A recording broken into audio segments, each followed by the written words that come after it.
So this video is to make sure that you understand the statement of work. And if you want a little additional information and you just want to make sure that you have all of the information that you need to fill this out, then this is a great video to listen to.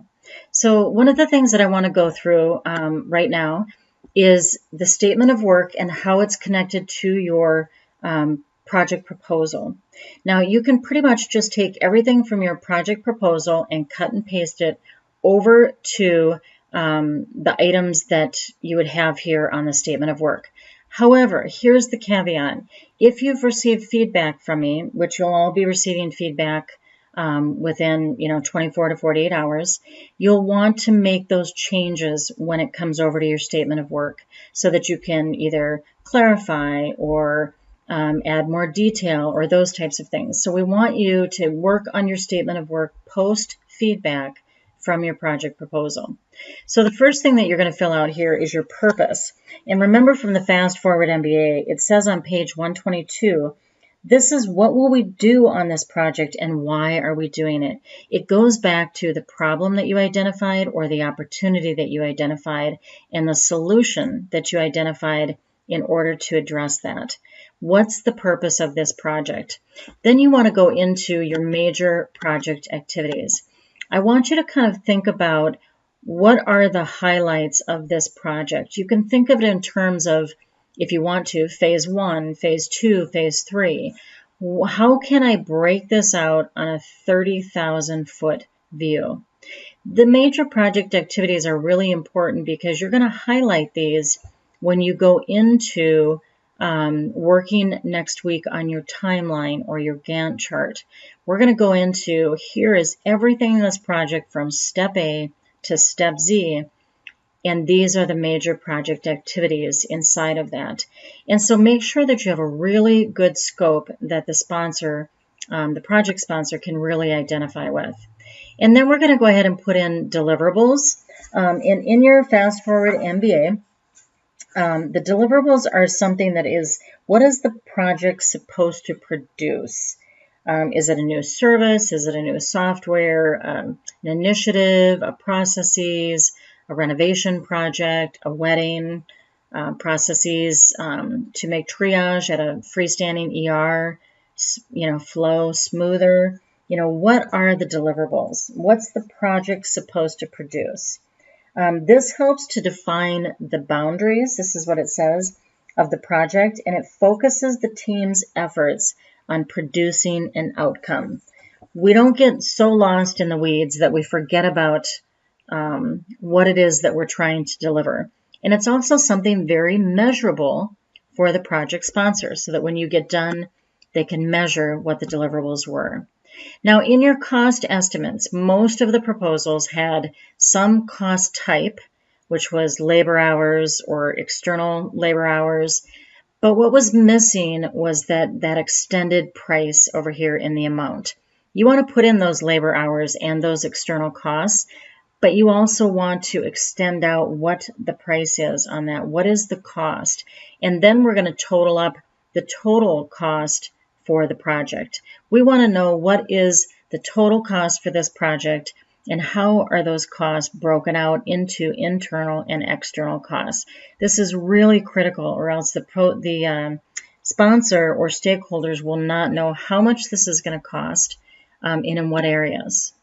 And then you're going to take your major project activities and you're going to tie it in to your schedule overview. Some of this was missing on the project proposals. There wasn't quite a connection between the two, but as you get really good at this, you'll start connecting those major project activities to your timeline. And so you're going to put any of those major milestones in here with a schedule, with the timeline. When does the project start? When does the project end? What are those kind of pinnacles throughout the project, if you will? And then you're going to go ahead and list out some measures of success. How does the stakeholder know, or how do you know if this project has been successful? And again, it goes back to giving them something they can measure. So if you look at page 127 for your statement of work, it talks about how will we decide whether the project is complete and successful. You'll find that some projects continue to go on. Sometimes, I've had projects where all of a sudden we're adding new initiatives to it and the scope starts changing. It becomes fluid. And now I'm, wondering, how are we going to measure the success of this project, and how are we going to close out this project before we start a new one? Because we want to make sure that we close this out so that this project, the deliverables that we agreed on, is complete and succinct. And then you're going to list out all of your stakeholder analysis. I'll tell you the reason why it's important to do the responsibility matrix instead of the project charter.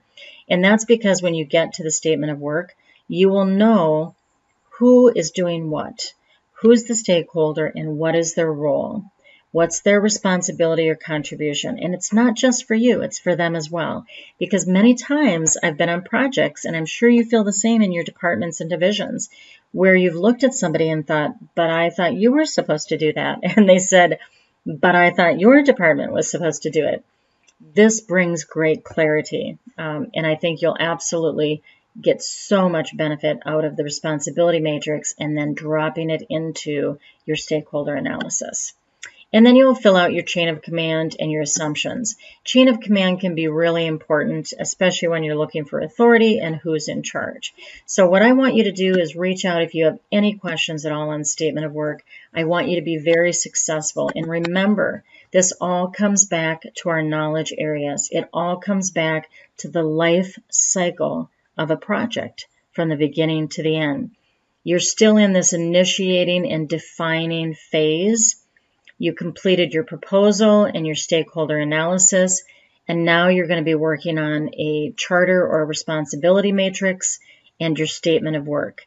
And then we're going to continue to plan. I'm going to try to get that off the page there. We're going to continue to go through the planning process, and when we're done planning, we will execute the project, and then we're going to control it and monitor it while it's in process, and then when it's done, we officially close it out.